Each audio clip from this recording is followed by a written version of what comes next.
right now, I've got on the radio for some riveting radio real estate. It's Dawn Pannell from her John L. Scott office in downtown Shelton. Good morning. Good morning, Jeff. How you doing? I'm doing great. How are you? I'm well. Good.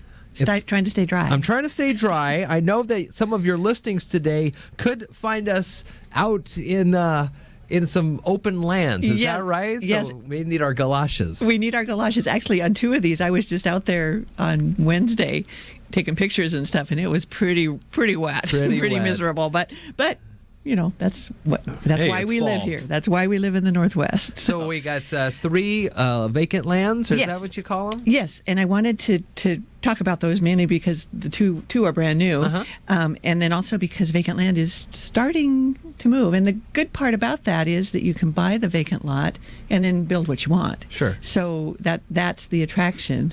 Does vacant land move lastly in kind of the rebounding of the economy? Everybody's now bought the houses that are actually there, and so now you go, well, I want something. Yeah. I guess we'll have to go with land.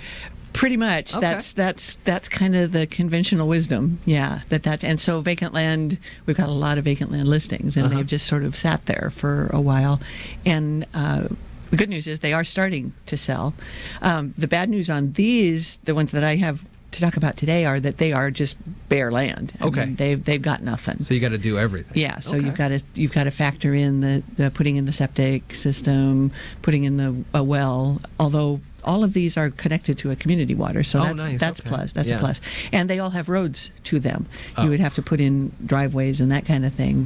And they're all nice sized lots. So the first one is in Union, and that's a very popular area right now. This one actually has a really nice view of the canal. So and it's all cleared. So that's a plus. Okay. And it's got a road easement area off to one side of it, so you won't ever have neighbors on the one side. There are neighbors on the other side, but you can situate the house so that you're looking out to the view. Oh, nice. And it's located right off of Main Street in Union, if you're familiar with that at all. So it's close to you could walk to the marina, and the town is right there. Yeah. So wow. It's a great little spot, and it's, like I say, it's got a driveway into it. To the top of the driveway, it's pretty sloped, so you would have to build something that was, what I would do is build something with a daylight basement and then up higher so you're getting the view. Yeah. So, but it doesn't have septic. It does have community water to it, so that's a plus. So when you're thinking, if I go out to this plot of land and my mind starts building the house in front of me, and I go, man, this would be great here and here. Yeah. Are there rules to let you know how close your septic tank has to be to the house, or can it be kind of off to the side a little bit? Right. There are several rules about that. So the first thing that you would need to do, first you would find out if the property would perk, and so that would mean digging holes, and then the county comes out and makes sure that the water is being carried away in the holes. Okay. And then you would hire a septic designer who would come out and tell you, you need this size and for the number of bedrooms that you want to build. Oh, wow. And this is where it needs to be, that kind of thing. But the good news about that is there are several really good septic designers in the county that I can recommend folks to. So, so it is a process and it is an expense, but again, in the end, you get exactly what you want. Yeah. So that's a really good possibility. And it's about a quarter of an acre. So a nice size lot. You could build a really nice house, and like I said, got a great view. Yeah. So you're paying for that. That one's listed for $49,500. Okay. So, and then the next two that I just listed on Wednesday are both out in the Timberlakes. Area. So the good news there is you're automatically part of a really nice community where you get access to lakes and parks and boat launches and clubhouses and all that kind of stuff. And Timberlakes even has a dedicated saltwater access that's down by Harstein Bridge. Not too many people know that. Oh no! Yeah, it's all gated and locked up and everything, and you have a little access card or something, really? And you can get into saltwater access to launch your boat there or whatever. So yeah, not too many people know that's part of the perks of being in Timberlakes. So these are very, very raw. One of them is right on Agate road, so it's right on the main road. It is still part of Timberlakes, but it's your access is off of Agate. So and it's about a quarter of an acre as well, and it's listed for only $9,000, so it's a pretty good bargain. Yeah. But it does need some significant clearing. Oh, so you got to do everything. Yeah, there's trees and stuff. There might be some marketable trees. I don't know. It's hard to tell, but it looks like it's fairly level, which is good. Nice. And so, but yeah, you would have to put a driveway in off of Agate, and you would have to clear and do all of that kind of stuff. And then the other one is over on Pickering Drive, which is kind of right in the middle of Timberlakes, and it's also about a quarter of an acre. It's listed for $11,000 because it's a little bit better location as far as being inside the community, but again, needs significant clearing. So the advantage of vacant land is you can just go out and drive by. Yeah. You don't have to make an appointment to have somebody open a lockbox or something for you. You can just drive by and take a look at it. I tried to go in and kind of walk around, but it was pretty wet, and by that time I was soaked up to my knees. Yeah. So I didn't go all the way through. But and then the other thing about these last two Timberlakes lots is that they're part of an estate, so you don't really get the normal disclosures because the people that are the executors of the estate have never been there, so they don't really know where the corners are, that kind of stuff. So whoever buys them would have to do that due diligence as well. Surveying or something like that. Yeah. Although in a community, it's a little easier than if it's just way out in the middle of nowhere, because you've got boundaries of houses on either side. You can kind of. But I always tell people that ultimately, it's the buyer's responsibility to verify if they want for sure this is where the corners are.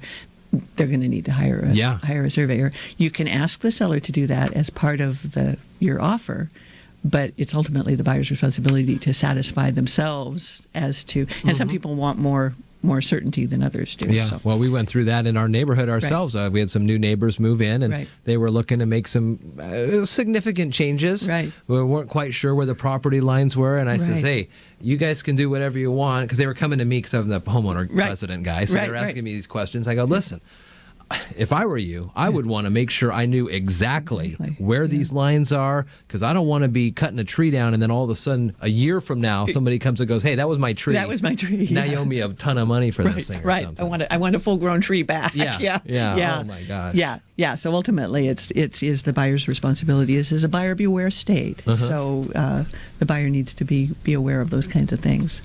So the other thing I wanted to talk about today a little bit, the next addendum in our ongoing process of filling out all of this paperwork is something that's called the optional clauses addendum. And you will see this almost all the time. This is almost always part of the homeowner, the home offer package. So what this is just a bunch of miscellaneous stuff that goes along with the sale of a house. And the first one is that the square footage and the lot size, so it goes along with what we were just talking about, that the square footage, lot size, and encroachments are not guaranteed by either the listing agent or the selling agent. Most of the time, we're just relying on county records or whatever as far as the dimensions of the lot. So this is just a box that we check that says, hey, we're not making any assurances here that, this is to our best knowledge, but we make no true representation. And for sure, you don't want to rely on what you see on like Google Maps or something. Exactly. Those lines are they can be all over the place. Look way skewed. Yeah. So that's just a box that says that covers our backs. And then the next one is about title insurance. We talked about that the seller is responsible for buying title insurance that ensures that they have clear title to sell the house. So there are two different title policies that you can choose. I usually just leave it blank because the standard, the policy that the escrow company chooses is usually the best one. Right. So, but there are other options. You can read through those and see if it's something that you want to ask for. The next one is that all systems and appliances that were working when you looked at the house will still be working when you close. Okay, so that kind of covers you if, say, the water heater blows up or something like that. So in between kind of the potential buyer's first walkthrough and when you get the keys at the end. Right, you say, right. So what I saw is about what I am getting. Right. And so let me just read you what it says here. If a system or appliance, including but not limited to plumbing, heating, electrical, and all included items, becomes inoperative and malfunctions prior to closing, seller shall either repair or replace the same with a system or appliance of at least equal quality. Okay. So that covers, so that's kind of a good thing.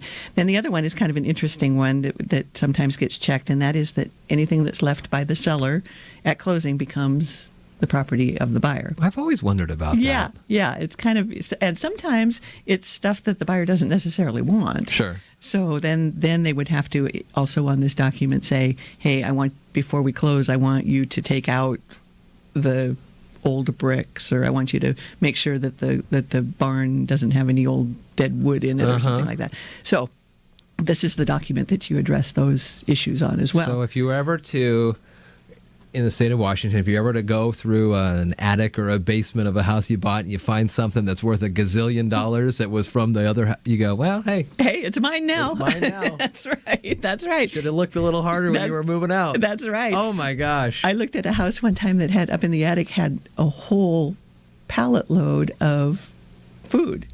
That the canned food stuff that people bought, when they were building bomb shelters and those kinds of things, and they had it stored up in their attic. Yeah. I bet you come across some of the greatest stuff. There's some strange stuff. Things. Yeah, it's amazing what people leave in their houses. I know every time I've moved, I always find stuff I forgot I had. Yeah. Oh, fun. Yeah.